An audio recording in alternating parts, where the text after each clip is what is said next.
Imaginez un monde dans lequel les choses peuvent être à plusieurs endroits à la fois, où pour vous rendre quelque part, vous pouvez passer par plusieurs chemins en même temps. Un monde où deux particules séparées de plusieurs milliers de kilomètres pourraient s'influencer instantanément, et dans lequel un mur n'en serait pas un. Eh bien, cette réalité-là existe déjà, et il est même possible d'y faire tout ça à jeun. Vous l'aurez compris, aujourd'hui l'on va plonger dans les étranges propriétés de la matière, à l'échelle de l'infiniment petit, s'intéresser aux bizarreries de la physique quantique. Dans cet épisode un peu décousu, je vais essayer de vous résumer, sans maths et avec des images, les plus grandes découvertes que l'on ait fait sur la nature de la réalité à l'échelle microscopique. Une nature qui, vous le verrez, peut être déboussolante.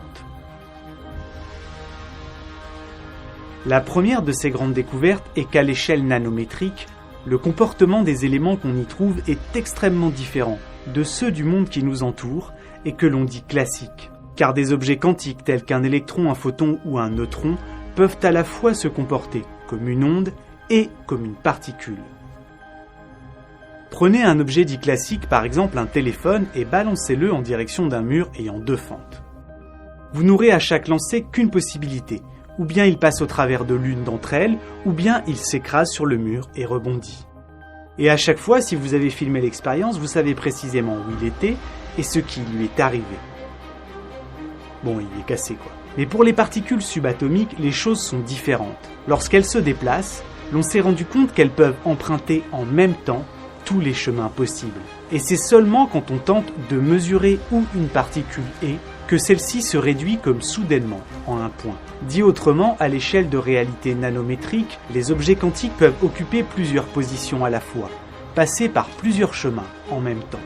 Comme le montre cette simulation informatique de la fonction d'onde, d'une seule et unique particule envoyée en direction de deux fentes. On peut voir qu'une partie de cette onde est réfléchie quand l'autre traverse les fentes et continue son chemin de l'autre côté. Ce que l'on a représenté ici, c'est en quelque sorte l'ensemble des régions, dans lesquelles la particule que l'on a lancée en direction des deux fentes peut se retrouver avant que l'on tente de l'observer. Ainsi, à l'échelle quantique, une particule, quelque chose que l'on a coutume de se représenter comme ayant une consistance matérielle, une position bien précise, doit être décrite sous la forme d'une onde de probabilité de présence. Je vous avais déjà longuement parlé dans une vidéo précédente de l'une des plus fascinantes expériences de la physique qui permet de le montrer. Si vous voulez vous rafraîchir les idées, c'est par là. Et si vous trouvez ce dont on vient de parler bizarre, attendez de voir le principe de superposition d'états. Reprenons notre téléphone.